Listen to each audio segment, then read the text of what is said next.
2023 ഞാനും നിങ്ങളും അടങ്ങുന്ന NRIs 31,000 കോടി രൂപയാണ് ഇന്ത്യയിലോട്ട് അയച്ചത്. അത് 2024 64,000 കോടി രൂപയായിട്ട് കൂടി. നമുക്കറിയാം കുറേ ആളുകളൊക്കെ ഇത് വെറുതെ ബാങ്കിൽ ഇട്ട് കളയാതെ നന്നായിട്ട് ഇൻവെസ്റ്റ് ചെയ്ത് അതിന്റെ ബെനിഫിറ്റ് ഒക്കെ ഉണ്ടാക്കുന്നുണ്ട്. പക്ഷേ അപ്പോഴും എനിക്കറിയാം ഇത് കണ്ടുകൊണ്ടിരിക്കുന്ന ഒരുപാട് ആളുകൾ എങ്ങും ഇൻവെസ്റ്റ് ചെയ്യാതെ അവരുടെ ബാങ്കിൽ അവരുടെ സേവിങ്സ് അക്കൗണ്ടിൽ അതല്ലെങ്കിൽ FD ആയിട്ട് ഇട്ടായിരിക്കും ഈ പൈസയൊക്കെ വെച്ചിരിക്കുന്നത്. അതിന്റെ കാരണം എന്താണ്? എനിക്ക് വരുന്ന ചോദ്യങ്ങൾ തന്നെ ഞാൻ കാണിച്ചു തരാം. ഞാനൊരു NRI ആണെങ്കിൽ ഞാൻ എങ്ങനെ ഇന്ത്യയിൽ ഇൻവെസ്റ്റ് ചെയ്യും? ഞാൻ ഇന്ത്യയിൽ യൂസ് ചെയ്തുകൊണ്ടിരുന്ന ആപ്പ് എനിക്ക് ഇപ്പോൾ യൂസ് ചെയ്യാൻ പറ്റുന്നില്ല, ഞാൻ എന്ത് ചെയ്യും? ഞാൻ ഇന്ത്യയിൽ ഇൻവെസ്റ്റ് ചെയ്യുവാണെങ്കിൽ ഭാവിയിൽ എനിക്ക് എന്റെ ഇൻവെസ്റ്റ്മെന്റ്സ് വിഡ്രോ ചെയ്യാൻ പറ്റാതെ വരുമോ? ഇത് ഈ ചോദിച്ചവരുടെ മാത്രം സംശയമൊന്നുമല്ല. നമ്മുടെ ഡൗട്ട്സ് ഒക്കെ പ്രോപ്പറായിട്ട് ക്ലിയർ ചെയ്ത് തന്നാൽ നമ്മൾ എല്ലാ NRIസും നാളെ തന്നെ ഇൻവെസ്റ്റ് ചെയ്ത് തുടങ്ങും. കാരണം നമുക്ക് എല്ലാവർക്കും അറിയാം, നമ്മൾ നാട്ടിലോട്ട് അയച്ചിരിക്കുന്ന ആ പൈസ വെറുതെ ബാങ്ക് അക്കൗണ്ടിൽ കിടന്നാൽ അല്ലെങ്കിൽ FD ആയിട്ട് കിടന്നു കഴിഞ്ഞാൽ അത് ഡിപ്രിഷിയേറ്റ് ചെയ്ത് അതിന്റെ വാല്യൂ ഇല്ലാതായി പോകും എന്നും നല്ല നല്ല ഓപ്പർച്യൂണിറ്റീസ് നാട്ടിലുള്ളത് നമ്മൾ വേസ്റ്റ് ആക്കി കളയുവാണ് എന്നും നമുക്കൊക്കെ കൃത്യമായിട്ട് അറിയാം. പക്ഷേ പ്രോപ്പറായിട്ടുള്ള ആ ഓപ്പർച്യൂണിറ്റി കണ്ടെത്തി കൃത്യമായിട്ട് യൂസ് ചെയ്യുന്നവരുണ്ട്, അവർക്ക് അതിന്റെ ബെനിഫിറ്റും കിട്ടും. സോ നമ്മുടെ അതായത് NRIസിന്റെ എല്ലാ ഡൗട്ട്സും ക്ലിയർ ആക്കി തരുന്ന വീഡിയോ ആണിത്. ഞാനും ഒരു NRI ആണ്. വളരെ ഡീറ്റെയിൽഡ് ആയിട്ട് ഞാൻ ചെയ്തിട്ടുള്ള എൻ്റെ റിസർച്ചിൽ കൂടെ നമുക്ക് എങ്ങനെ ഇൻവെസ്റ്റ് ചെയ്യാമെന്നും അതിനോടനുബന്ധിച്ച് വരുന്ന മറ്റ് സംശയങ്ങൾക്കും ഉള്ള ഉത്തരമാണ് നമ്മൾ ഈ വീഡിയോയിൽ കൂടെ കാണാൻ പോകുന്നത്.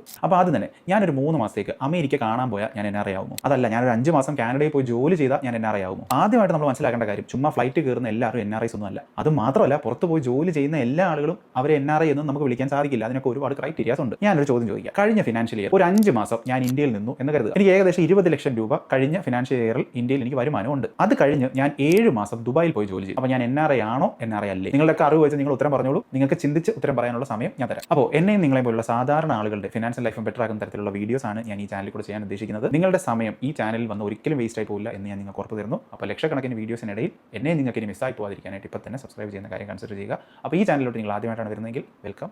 ഞാനൊരു ഫിനാൻഷ്യൽ അഡ്വൈസർ അല്ല. എനിക്കറിയാവുന്ന കാര്യങ്ങൾ, ഞാൻ പഠിച്ച് മനസ്സിലാക്കിയ കാര്യങ്ങൾ ഒരു എഡ്യൂക്കേഷൻ പർപ്പസിന് വേണ്ടിയിട്ട് എല്ലാവർക്കും വേണ്ടി പറഞ്ഞു തരുന്ന ഒരാൾ മാത്രമാണ് ഞാൻ. നിങ്ങൾ ഇൻവെസ്റ്റ് ചെയ്യുന്നതിന് മുമ്പ് പ്രോപ്പറായിട്ട് നിങ്ങളുടെ റിസർച്ചും കൂടെ ചെയ്തതിന് ശേഷം മാത്രം ഇൻവെസ്റ്റിംഗ് ജേർണി സ്റ്റാർട്ട് ചെയ്യാൻ ശ്രമിക്കുക. അപ്പോൾ ഞാൻ ചോദിച്ച ചോദ്യത്തിൻ്റെ ഉത്തരം നിങ്ങൾക്ക് കിട്ടിക്കാണും എന്ന് ഞാൻ കരുതുന്നു. പക്ഷേ അതിൻ്റെ ആൻസർ അറിയണമെങ്കിൽ എന്തിനാണ് NRI, ആരാണ് NRI എന്ന് നമ്മൾ ആദ്യം അറിയണം. എന്തിനാണ് നമ്മൾ ഒരാൾക്ക് NRI സ്റ്റാറ്റസ് കൊടുക്കുന്നത്? ഇത് ആക്ച്വലി നമുക്ക് വേണ്ടിയല്ല. അത് ഇന്ത്യയിലുള്ള 2 ഡിപ്പാർട്ട്മെന്റ്സിന് വേണ്ടിയിട്ടാണ്. ഒന്ന് FEMA, 2 ഇൻകം ടാക്സ് ഡിപ്പാർട്ട്മെന്റ്. ഇവർ 2 പേരുമാണ് ഒരാൾ NRI ആണോ അല്ലയോ എന്ന് തീരുമാനിക്കുന്നത്. എന്തിനാണ്? അയാൾ NRI ആണെങ്കിൽ അയാൾക്ക് FEMA ബേസ്ഡ് ആയിട്ട് കുറേ റൂൾസ് ഉണ്ട്. അയാൾ NRI അല്ലെങ്കിൽ FEMA കൊടുക്കുന്ന മറ്റു കുറച്ച് റൂൾസ് ഉണ്ട്. ഇനി ഇൻകം ടാക്സ് ഡിപ്പാർട്ട്മെന്റിന്റെ കാര്യം എടുത്തു കഴിഞ്ഞാൽ അയാൾ NRI ആണെങ്കിൽ അയാൾ ഇന്ന കാര്യങ്ങൾ ഫോളോ ചെയ്യണം, NRI അല്ലെങ്കിൽ ഇന്ന കാര്യങ്ങൾ ഫോളോ ചെയ്യണം. അപ്പോൾ ഈ 2 ഡിപ്പാർട്ട്മെന്റുമാണ് ഒരാൾക്ക് NRI സ്റ്റാറ്റസ് കൊടുക്കുന്നത്. ഇനി നമ്മൾ ശ്രദ്ധിക്കേണ്ട ഒരു കാര്യം, ഇവർ 2 പേരും ഒരാൾക്ക് NRI സ്റ്റാറ്റസ് ഒരേ സമയം കൊടുക്കണമെന്ന് നിർബന്ധമൊന്നുമില്ല. ചിലപ്പോൾ FEMA ഒരാളെ NRI ആയിട്ട് കൺസിഡർ ചെയ്തിട്ടുണ്ടെങ്കിൽ ഇൻകം ടാക്സ് ഡിപ്പാർട്ട്മെന്റ് അയാളെ NRI ആയിട്ട് കൺസിഡർ ചെയ്യണമെന്ന് നിർബന്ധമില്ല. അപ്പോൾ ഇതിന്റെ വ്യത്യാസം എന്താണെന്ന് വെച്ച് കഴിഞ്ഞാൽ, FEMA പറയുവാണ് ഞാൻ NRI ആണ് എന്ന്. അപ്പോൾ ബാങ്കിങ്ങും ഇൻവെസ്റ്റിങ്ങും ബേസ്ഡ് ആയിട്ടുള്ള കാര്യങ്ങൾ ഞാൻ ചെയ്യുന്ന സമയത്ത് ഒരു NRI പാലിക്കേണ്ട റൂൾസ് ഞാൻ ഫോളോ ചെയ്യണം. അതേ ഞാൻ തന്നെ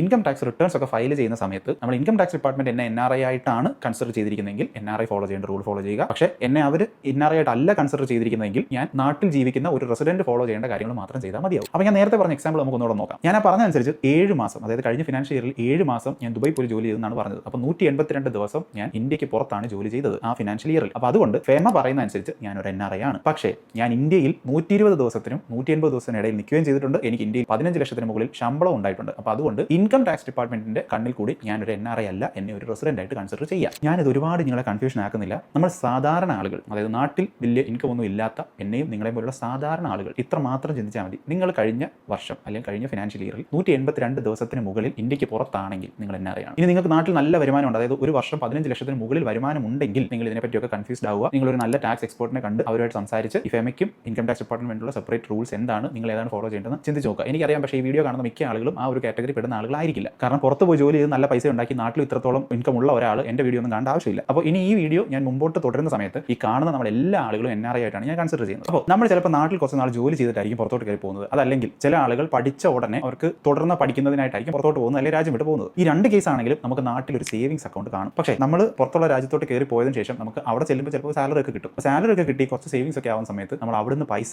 നമ്മുടെ നാട്ടിലുള്ള ഈ സേവിങ്സ് അക്കൗണ്ടിലോട്ട് അയക്കാൻ തുടങ്ങും. FEMA ലോസ് പറയുന്ന അനുസരിച്ച് നമ്മളൊരു NRI ആയി കഴിഞ്ഞാൽ നമ്മൾ നാട്ടിലെ സേവിങ്സ് അക്കൗണ്ട് കീപ്പ് ചെയ്യാൻ പോലും പാടില്ല. അവിടോട്ട് പൈസ അയക്കുന്നത് ഇല്ലീഗൽ ആണെന്ന് മാത്രമല്ല, ഈ അക്കൗണ്ട് പോലും നമ്മൾ കീപ്പ് ചെയ്യാൻ പാടില്ല. സിമ്പിൾ ആയിട്ട് ചെയ്യാൻ പറ്റുന്നത്, നമ്മൾ പുറത്തോട്ട് പോകുന്നതിന് മുമ്പ് തന്നെ നമ്മൾ നേരെ ബാങ്കിൽ ചെല്ലുക, അവിടെ ചെന്ന് പറയുക നമ്മൾ പുറത്തോട്ട് പോവാണ്, അപ്പോൾ അതുകൊണ്ട് എൻ്റെ ഈ സേവിങ്സ് അക്കൗണ്ടിന്റെ സ്റ്റാറ്റസ് NRI ആയിട്ട് കൺവേർട്ട് ചെയ്ത് തരൂ എന്ന്. നിങ്ങൾക്ക് 2 എണ്ണം ആക്കി മാറ്റാം, NRE ആക്കാം, NRO ആക്കാം. ഈ പ്രോസസ് ചെയ്യാൻ നിങ്ങൾക്ക് ഒരു പൈസയുടെ ചിലവും വരുന്നില്ല. ചിലപ്പോൾ നിങ്ങൾ കുറച്ച് ഡോക്യുമെന്റ്സ് കൊടുക്കേണ്ടതായിട്ട് വന്നേക്കാം, നിങ്ങളുടെ പാൻ കാർഡോ അതല്ലെങ്കിൽ വിസയുടെ ഡീറ്റെയിൽസോ അങ്ങനെ എന്തെങ്കിലും കൊടുക്കണം. കൊടുക്കേണ്ടി വന്നേക്കാം. ഇനി നിങ്ങൾ ഇത് അറിയാതെ ഓൾറെഡി നാട് വിട്ടിട്ടുണ്ടെങ്കിൽ, നിങ്ങൾക്ക് നാട്ടിൽ ഇപ്പോഴും ഒരു സേവിങ്സ് അക്കൗണ്ട് ഉണ്ടെങ്കിൽ പറ്റുമെങ്കിൽ നിങ്ങൾക്ക് ബാങ്കിന് ഒരു മെയിൽ അയക്കുക, അതല്ലെങ്കിൽ മാനേജറിനെ കോൺടാക്ട് ചെയ്യാൻ പറ്റും. കോൺടാക്ട് ചെയ്ത് കഴിഞ്ഞാൽ അവർ എന്തൊക്കെ ഡോക്യുമെന്റ്സ് ഇമെയിൽ വഴി അയച്ചു കൊടുക്കണമെന്ന് പറയും. അയച്ചു കൊടുത്തു കഴിഞ്ഞാൽ അവർക്ക് ഓൺലൈനായിട്ട് നിങ്ങളെ സപ്പോർട്ട് ചെയ്യാൻ പറ്റും. ഓൺലൈനായിട്ട് സപ്പോർട്ട് ചെയ്യുന്ന ഒരുപാട് ബാങ്കുകളുണ്ട്. ഇനി നിങ്ങളെ ഓൺലൈനായിട്ട് സപ്പോർട്ട് ചെയ്യാത്ത ബാങ്ക് ആണെങ്കിൽ അടുത്തവരുടെ നാട്ടിൽ ചെല്ലുമ്പോൾ ഉറപ്പായിട്ടും ദന്തിഷിനെ കാണണം എന്ന് തറപ്പിച്ചാണല്ലോ നമ്മളെല്ലാ NRIs നാട്ടിലോട്ട് പോകുന്നത്. അതേപോലെ തന്നെ ബാങ്കിൽ ചെന്ന് ഈ കാര്യം ചെയ്യണം എന്നും കൂടെ ഉറപ്പിച്ചിട്ട് കുറച്ച് സമയം മാറ്റി വെച്ചിട്ട് നാട്ടിലോട്ട് പോകുക. ഇനി ഇതിലൊന്നും പെടാത്ത ചില ആളുകളുണ്ട്. അവർ പറയും, ഓ ഇതിൻ്റെ ഒന്നും ആവശ്യമില്ല, കഴിഞ്ഞ 5-6 വർഷമായിട്ട് ഞാൻ യൂസ് ചെയ്യുന്നുണ്ട്, എനിക്കിതൊരു പ്രശ്നം വന്നിട്ടില്ല, അതുകൊണ്ട് ഇതിൻ്റെ ഒന്നും പുറകെ നടക്കേണ്ട ആവശ്യമില്ല എന്ന് നിങ്ങൾക്ക് അഡ്വൈസ് തരുന്ന ആരെങ്കിലും ഉണ്ടെങ്കിൽ, അങ്ങനെ ഒരുപാട് ആളുകൾ ചെയ്യുന്നുണ്ട്. ഫെമയുടെ റൂൾസ് പ്രകാരം നമ്മൾ ഇത് ചെയ്യാൻ പാടില്ല.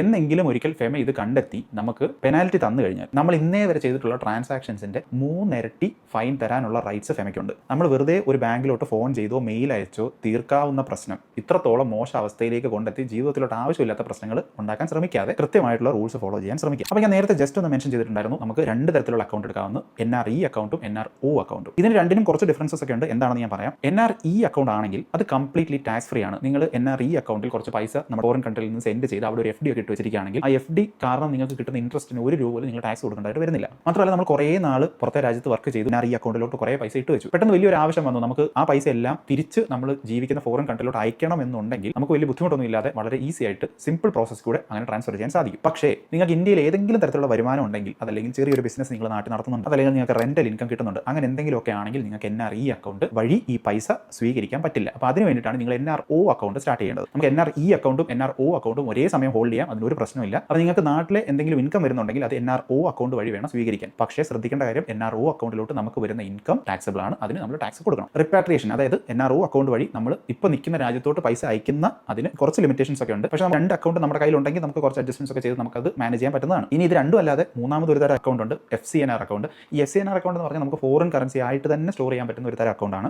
നമ്മൾ ഒരുപാട് പൈസ നമ്മളിപ്പോൾ ജീവിക്കുന്ന രാജ്യത്ത് നിന്ന് നാട്ടിലോട്ടൊക്കെ അയക്കാൻ ശ്രമിക്കുന്നുണ്ടെങ്കിൽ നമുക്ക് കറൻസി എക്സ്ചേഞ്ച് കാരണമുള്ള പൈസ ഒരുപാട് നഷ്ടപ്പെട്ടു പോകാതിരിക്കാനാണ് ഈ FCNR അക്കൗണ്ട്. നമ്മൾ അതിനെപ്പറ്റി കൂടുതൽ വറി ചെയ്യേണ്ട, കാരണം നമ്മുടെ ഈ ഒരു ടോപ്പിക്കിൽ അത് കവർ ചെയ്യുന്നില്ല. ഞാൻ അങ്ങോട്ട് പോയി നമ്മുടെ സമയം കളയുന്നില്ല. അപ്പോൾ നമ്മുടെ ഫോക്കസ് എന്താണ്? ഇൻവെസ്റ്റ്മെന്റ് ആണ്. അപ്പോൾ അതുകൊണ്ട് നമുക്ക് ഇനി ഇൻവെസ്റ്റ്മെന്റിലേക്ക് ഫോക്കസ് ചെയ്യാം. അപ്പോൾ ബേസിക് ആയിട്ട് നമ്മുടെ ബാങ്ക് അക്കൗണ്ടിന്റെ ഈ ഒരു സംഭവം നിങ്ങൾ അറിഞ്ഞിരിക്കാൻ വേണ്ടിയാണ് ഞാൻ ആദ്യം പറഞ്ഞത്. ഇനി നമുക്ക് ഇൻവെസ്റ്റ്മെന്റിലോട്ട് കിടക്കാം. അപ്പോൾ നമ്മുടെ ബാങ്ക് അക്കൗണ്ട് നമ്മുടെ NRI സ്റ്റാറ്റസിലോട്ട് മാറ്റിയതുപോലെ തന്നെ നമ്മുടെ കയ്യിൽ ഓൾറെഡി ഉള്ള ഡിമാറ്റ് അക്കൗണ്ടും നമ്മൾ NRI അക്കൗണ്ട് ആക്കി മാറ്റേണ്ടതായിട്ടുണ്ട്. ഇനി നിങ്ങളുടെ കയ്യിൽ ഒരു ഡിമാറ്റ് അക്കൗണ്ട് ഇല്ലെങ്കിൽ നിങ്ങൾ പുതിയതായിട്ട് ഒരു ഡിമാറ്റ് അക്കൗണ്ട് തുടങ്ങുന്ന സമയത്തും അത് NRI ആയിട്ട് തന്നെ വേണം എടുക്കാൻ. ഇന്ത്യയിലുള്ള എല്ലാ ബ്രോക്കേഴ്സും NRIകളെ സപ്പോർട്ട് ചെയ്യുന്നില്ല. അൺഫോർച്ചുനേറ്റ്ലി നിങ്ങളിപ്പോൾ നാട്ടിൽ യൂസ് ചെയ്തുകൊണ്ടിരുന്ന ഏതെങ്കിലും ഒരു ബ്രോക്കർ അവർ NRIസിനെ സപ്പോർട്ട് ചെയ്യുന്നില്ലെങ്കിൽ നിങ്ങൾ വേറെ ഒരു ബ്രോക്കറുമായിട്ട് രജിസ്റ്റർ ചെയ്ത് വേണം മുമ്പോട്ട് പോകാൻ. ഇപ്പോൾ ഒരുപാട് പേര് എനിക്ക് മെസ്സേജ് അയച്ചിട്ടുണ്ട്, ഗ്രോ ആപ്പ് ഞാൻ നാട്ടിൽ യൂസ് ചെയ്തിട്ടുണ്ടായിരുന്നു, പുറത്ത് വന്നതിന് ശേഷം യൂസ് ചെയ്യാൻ പറ്റുന്നില്ല, പല കാരണങ്ങളുണ്ട് എന്നുള്ളത്. ഫസ്റ്റ് ഓഫ് ഓൾ നിങ്ങൾ മനസ്സിലാക്കേണ്ടത്, ലാസ്റ്റ് റിസർച്ചിൽ എനിക്ക് മനസ്സിലായ കാര്യം, ഗ്രോ ആപ്പ് എന്ന് പറയുന്നത് NRIകളെ സപ്പോർട്ട് ചെയ്യുന്നില്ല. അപ്പോൾ അതുകൊണ്ട് നിങ്ങൾ നാട്ടിൽ ഗ്രോ ആപ്പാണ് ഉപയോഗിച്ചിട്ടുണ്ടെങ്കിൽ നിങ്ങൾ പുറത്തെ രാജ്യത്ത് ചെല്ലുന്ന സമയത്ത് മറ്റൊരു ബ്രോക്കറുമായിട്ട് അക്കൗണ്ട് സെറ്റപ്പ് ചെയ്യാൻ ശ്രമിക്കുക. അപ്പോൾ NRIസിനെ സപ്പോർട്ട് ചെയ്യുന്ന കുറച്ച് ബ്രോക്കേഴ്സിന്റെ പേര് ഞാൻ പറയാം. ഇതൊന്നും റെക്കമെൻഡേഷൻ അല്ല, പക്ഷേ നിങ്ങൾക്ക് ഞാൻ കുറച്ച് പേര് പറയാം. ICICI direct, fires, Zerodha, HDFC securities, Angel one, axis direct. ഇത്ര എണ്ണമാണ് ഞാൻ റിസർച്ച് കൂടെ കണ്ടുപിടിച്ചത്. ഇതൊന്നും അല്ലാതെ ഞാൻ കണ്ടിട്ടില്ലാത്ത ഏതെങ്കിലുമൊക്കെ ഉണ്ടെങ്കിൽ നിങ്ങൾക്ക് താഴെ കമന്റ് ചെയ്യാം, ബാക്കിയുള്ളവർക്കും കൂടെ ഹെൽപ്ഫുൾ ആവും. അപ്പോൾ ഈ ഗ്രോ അപ് സ്റ്റോക്സ് ഒന്നും ഞാൻ ഈ ലാസ്റ്റ് ടൈം റിസർച്ച് നടത്തിയപ്പോൾ പോലും അവരൊന്നും സപ്പോർട്ട് ചെയ്യുന്നതായിട്ട് കണ്ടിട്ടില്ല. നിങ്ങൾ അതാണ് യൂസ് ചെയ്യുന്നതെങ്കിൽ നിങ്ങൾ അവർക്കൊരു മെയിൽ അയച്ച് നോക്കൂ. ഞാൻ ഗ്രോയ്ക്ക് ഒരു മെയിൽ അയച്ചിട്ടുണ്ടായിരുന്നു, അവർ തന്ന റിപ്ലൈ ആണ് അവർ NRIസിനെ സപ്പോർട്ട് ചെയ്യുന്നില്ല എന്നുള്ളത്. അത് പക്ഷേ കുറച്ച് വർഷങ്ങൾക്ക് മുമ്പായിരുന്നു. നിങ്ങൾ അതാണ് യൂസ് ചെയ്യുന്നതെങ്കിൽ നിങ്ങളൊന്ന് മെയിൽ അയച്ച് നോക്കൂ, ഒന്ന് ഡബിൾ കൺഫേം ചെയ്യാം. പിന്നെ വളരെ ഇമ്പോർട്ടൻ്റ് ആയിട്ടൊരു കാര്യം, ഞാൻ ഒരാൾ കമന്റ് ചെയ്തിരിക്കുന്നുണ്ട്, ഗ്രോ ആപ്പ് എനിക്ക് യൂസ് ചെയ്യാൻ പറ്റുന്നില്ല എന്ന്. അപ്പോൾ അതിനിടയിൽ ഒരാൾ വന്ന് കമന്റ് ചെയ്തിട്ടുണ്ടായിരുന്നു, അത് സാരമില്ല, നിങ്ങൾ VPN യൂസ് ചെയ്ത് ഗ്രോ ആപ്പ് ഡൗൺലോഡ് ചെയ്ത് യൂസ് ചെയ്തോളാം. നമ്മൾ ഈ ആപ്ലിക്കേഷൻ VPN യൂസ് ചെയ്ത് ഡൗൺലോഡ് ചെയ്യുന്നുണ്ടോ ഇല്ലയോ എന്നുള്ളതിലല്ല കാര്യം. ഈ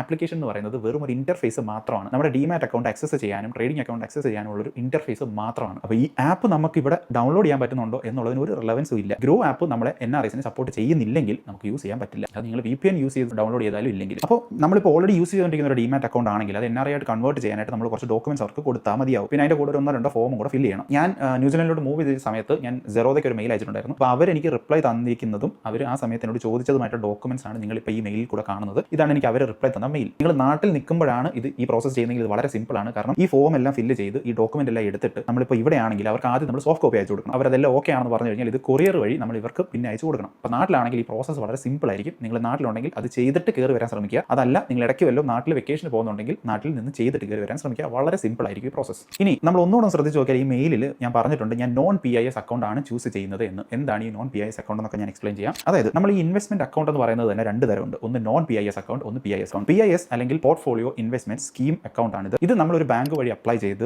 RBI ഓതറൈസേഷൻ തരുന്ന ഒരു അക്കൗണ്ട് ആണ് ഈ PIS അക്കൗണ്ട്. നമ്മുടെ കയ്യിലുള്ള ബാങ്ക് അക്കൗണ്ട് NRE ആയാലും NRO ആയാലും നമുക്ക് PIS അക്കൗണ്ട് സ്റ്റാർട്ട് ചെയ്യാം. ബാങ്ക് മാത്രമല്ല ചില ബ്രോക്കേഴ്സ് വഴിയും ഈ PIS അക്കൗണ്ട് ഓപ്പൺ ചെയ്യാം. അത് അവരുടെ വെബ്സൈറ്റിൽ ക്ലിയർ ആയിട്ട് പറഞ്ഞിട്ടുണ്ടായിരിക്കും. സെറോദയിലും ഇതൊക്കെ സാധിക്കും. നമ്മൾ അക്കൗണ്ട് എടുക്കുന്ന ബാങ്ക് അങ്ങനെയാണെങ്കിൽ നമ്മൾ ചെയ്യുന്ന ട്രാൻസാക്ഷൻസ് ഒക്കെ ഈ ബാങ്ക് കൃത്യമായിട്ട് ട്രാക്ക് ചെയ്ത് കൃത്യമായിട്ട് RBI അറിയിക്കണം. അപ്പോൾ നമ്മൾ ഈ ചെയ്യുന്ന ഓരോ ട്രാൻസാക്ഷനും റിപ്പോർട്ട് ചെയ്യുന്നതിന് വേണ്ടിയിട്ട് നമ്മൾ ഈ ബാങ്കിനോ ഈ ബ്രോക്കറിനോ നമ്മൾ ചെറിയൊരു എക്സ്ട്രാ കമ്മീഷൻ കൂടി കൊടുക്കേണ്ടതായിട്ട് വരും. അതിനോടൊപ്പം തന്നെ ചില റെസ്ട്രിക്ഷൻസും കൂടെ ഉണ്ട്. അതായത് IPOയിൽ നമുക്ക് പങ്കെടുക്കാൻ പറ്റില്ല, ഡയറക്റ്റ് മ്യൂച്വൽ ഫണ്ട്സ് നമുക്ക് വാങ്ങിക്കാൻ പറ്റില്ല, ഇങ്ങനെയൊക്കെ. ഇനി രണ്ടാമത്തെ ഓപ്ഷനാണ് നോൺ PIS അക്കൗണ്ട്. ഇത് കുറച്ചും കൂടെ ഡോക്യുമെന്റേഷൻ കുറഞ്ഞ പരിപാടിയാണ്. Zerodha വഴി നമുക്ക് ഇതും എടുക്കാം. Zerodha മാത്രമല്ല പല ബ്രോക്കർ വഴി നമുക്ക് ഇത് എടുക്കാം. പക്ഷേ Zerodha ഇത് NRO അക്കൗണ്ട് വഴി, അതായത് നമ്മുടെ ബാങ്ക് അക്കൗണ്ട് NRO ആണെങ്കിൽ മാത്രമേ ഇത് സപ്പോർട്ട് ചെയ്യൂ. എനിക്ക് അയച്ച മെയിലും നിങ്ങൾക്ക് ഇത് കാണാം. ഇതിൽ നമുക്ക് ഡയറക്റ്റ് മ്യൂച്വൽ ഫണ്ട് ഒക്കെ വാങ്ങിക്കാം. എനിക്കറിയാം നിങ്ങൾ കുറച്ച് പേരെങ്കിലും ഇത്രയും ഡീറ്റെയിൽസ് കേട്ടപ്പോൾ നിങ്ങളുടെ തലയൊക്കെ പെരുത്തിട്ടുണ്ടായിരിക്കും. നിങ്ങൾ ഒന്നുകൂടെ കേട്ട് നോക്കി, ഇത് അത്ര കോംപ്ലിക്കേറ്റഡ് ഒന്നും അല്ല, നിങ്ങൾക്ക് വളരെ സിമ്പിൾ ആയിട്ട് മനസ്സിലാവുന്ന കാര്യമേ ഉള്ളൂ. ഇനി നിങ്ങൾക്ക് ഇത് കേൾക്കാൻ തോന്നുന്നില്ലെങ്കിൽ ഞാൻ സിമ്പിൾ ആയിട്ട് പറയാം. നിങ്ങൾക്ക് മ്യൂച്വൽ ഫണ്ടും സ്റ്റോക്സും ഒക്കെയാണ് വാങ്ങിക്കാൻ താല്പര്യം എന്ന് വെക്കുക. നിങ്ങളുടെ ബാങ്കിൽ പോയി ഒരു NRO അക്കൗണ്ട് സെറ്റപ്പ് ചെയ്യുക. ഞാൻ ഈ മേളിൽ പറഞ്ഞൊക്കെ വിട്ടേക്കും. നിങ്ങൾ നേരെ ബാങ്കിൽ പോയി NRO അക്കൗണ്ട് സെറ്റപ്പ് ചെയ്യുക. അതിനുശേഷം നിങ്ങൾ ഏതെങ്കിലും ഒരു ബ്രോക്കറിനെ കോൺടാക്ട് ചെയ്ത് ഈ NRO അക്കൗണ്ട് വെച്ച് ഒരു നോൺ PIS അക്കൗണ്ടും കൂടെ സെറ്റപ്പ് ചെയ്യുക. സിമ്പിൾ. NRO അക്കൗണ്ട് ഒരു ബാങ്ക് വഴി സ്റ്റാർട്ട് ചെയ്യുക. ഈ NRO അക്കൗണ്ട് വെച്ചിട്ട് നിങ്ങൾ ഏതെങ്കിലും ഒരു ബ്രോക്കറിൻ്റെ അടുത്ത് ചെന്ന് ഒരു നോൺ PIS അക്കൗണ്ട് സ്റ്റാർട്ട് ചെയ്യുക. അവിടെ നിങ്ങൾക്ക് സ്റ്റോക്സും മ്യൂച്വൽ ഫണ്ട്സും എല്ലാം വാങ്ങിക്കുക. നിങ്ങൾക്ക് ഒരു ലോഗിൻ IDയും പാസ്വേഡും ഒക്കെ കാണും. അത് വെച്ചിട്ട് നിങ്ങൾക്ക് കൃത്യമായിട്ട് വാച്ച് ചെയ്യാൻ എല്ലാ കാര്യങ്ങളും ചെയ്യാം. ഇനി ഇതല്ലാതെ നിങ്ങൾക്ക് വേറെ എന്തെങ്കിലുമൊക്കെ ഡൗട്ട്സ് ഉണ്ടെങ്കിൽ താഴെ ചോദിച്ചോളൂ. എല്ലാ ഡൗട്ട്സിനുള്ള ആൻസറും ഞാൻ എവിടെയെങ്കിലുമൊക്കെ റിസർച്ച് ചെയ്ത് കണ്ടെത്തി നിങ്ങൾക്ക് വേണ്ടി റിപ്ലൈ ചെയ്യുന്നതായിരിക്കും. എനിക്ക് അറിയാത്ത എന്തെങ്കിലും ഉണ്ടെങ്കിൽ നമുക്ക് അത് ഒരുമിച്ച് കണ്ടുപിടിക്കാം. പിന്നെ നമ്മൾ ഓർത്തിരിക്കേണ്ട ഒരു കാര്യം, intraday trading, PPF, sovereign gold bond, ഇതിലൊക്കെ നമുക്ക് റെസ്ട്രിക്ഷൻസ് ഉണ്ട്. NRIസിന് ഇതിലൊന്നും ഇൻവെസ്റ്റ് ചെയ്യാൻ പറ്റില്ല. ഇനി ഒരു കാര്യം കൂടെ, നിങ്ങൾ USA-ലോ കാനഡയിലോ ആണ് താമസിക്കുന്നതെങ്കിൽ എല്ലാ ഫണ്ട് ഹൗസസും നിങ്ങളെ സപ്പോർട്ട് ചെയ്തില്ല. വളരെ അൺഫോർച്ചുനേറ്റ് ഒരു കാര്യമാണ്. അപ്പോൾ നിങ്ങൾ USA-ലോ കാനഡയിലോ ആണെങ്കിൽ നിങ്ങൾ ഈ ഫണ്ട് ഹൗസിനോ അതല്ലെങ്കിൽ ബ്രോക്കറുമായിട്ടോ ഡയറക്റ്റ് ആയിട്ട് കോൺടാക്ട് ചെയ്ത് നിങ്ങൾക്ക് ചെയ്യാൻ പറ്റുന്ന, നിങ്ങൾക്ക് ഇൻവെസ്റ്റ് ചെയ്യാൻ പറ്റുന്ന ഫണ്ട് ഹൗസസ് ഏതൊക്കെയാണ് എന്ന് മനസ്സിലാക്കി മാത്രം ചെയ്യുക. അപ്പോൾ എല്ലാ ആളുകൾക്കും NRI അക്കൗണ്ട് എങ്ങനെയാണ് സെറ്റപ്പ് ചെയ്യേണ്ടത്, ഒരു NRI ആണെങ്കിൽ എങ്ങനെ ഇൻവെസ്റ്റ്മെന്റ് സ്റ്റാർട്ട് ചെയ്യാമെന്ന് മനസ്സിലായി എന്ന് ഞാൻ വിശ്വസിക്കുന്നു. ഇത് കുറച്ച് കോംപ്ലിക്കേറ്റഡ് ആണെങ്കിലും ഇത് ഒരു തവണ സെറ്റപ്പ് ചെയ്താൽ മതിയാവും. പിന്നെ നമുക്ക് ലൈഫ് ലോങ് ഈ അക്കൗണ്ട് കീപ്പ് ചെയ്യാം. അപ്പോൾ അതുകൊണ്ട് ഇതുവരെ ചെയ്തിട്ടില്ലാത്തവർ എത്രയും പെട്ടെന്ന് ചെയ്യാൻ ശ്രമിക്കുക. ഇനി എവിടെയാണ് ഇൻവെസ്റ്റ് ചെയ്യേണ്ടത് എന്ന് നിങ്ങൾക്ക് ക്ലാരിറ്റി ഉണ്ട് എന്ന് ഞാൻ വിശ്വസിക്കുന്നു. ക്ലാരിറ്റി ഇല്ലെങ്കിൽ മ്യൂച്വൽ ഫണ്ട് തിരഞ്ഞെടുക്കുന്നത് എങ്ങനെയാണ്, ഇൻവെസ്റ്റ്മെന്റ് സ്റ്റാർട്ട് ചെയ്യുന്നത് എങ്ങനെയാണ്, ഇങ്ങനെയൊക്കെ പറഞ്ഞുകൊണ്ട് ഞാൻ ഒരുപാട് വീഡിയോസ് ചെയ്തിട്ടുണ്ട്. ഈ വീഡിയോസ് എല്ലാം നമുക്ക് എല്ലാവർക്കും ആപ്ലിക്കബിൾ ആണ്. ഈ പ്രോസസ്സ് ചെയ്ത് കഴിഞ്ഞാൽ പിന്നെ ഈ വീഡിയോസ് എല്ലാം നമ്മൾ ഇന്ത്യ താമസിക്കുന്നവർക്കും NRIസിനും എല്ലാം ഒരുപോലെ തന്നെയാണ്. നിങ്ങൾ എങ്ങനെയാണ് മ്യൂച്വൽ ഫണ്ട് ചൂസ് ചെയ്യുന്നത്, എങ്ങനെയാണ് സ്റ്റോക്കിൽ ഇൻവെസ്റ്റ് ചെയ്ത് സ്റ്റാർട്ട് ചെയ്യുന്നത്, ഒരു ബിഗിനർ എന്തൊക്കെയാണ് ശ്രദ്ധിക്കേണ്ടത്, എല്ലാ കാര്യങ്ങളും പറഞ്ഞ് വീഡിയോസ് ചെയ്തിട്ടുണ്ട്. ഇവിടെ കണ്ടുപിടിക്കുന്ന പ്ലേലിസ്റ്റിൽ ഈ വീഡിയോസ് എല്ലാം ഉണ്ട്. അതെല്ലാം കണ്ട് മുമ്പോട്ട് പോയി അടിപൊളിയായിട്ട് ഇൻവെസ്റ്റ് ചെയ്യാൻ ശ്രമിക്കുക.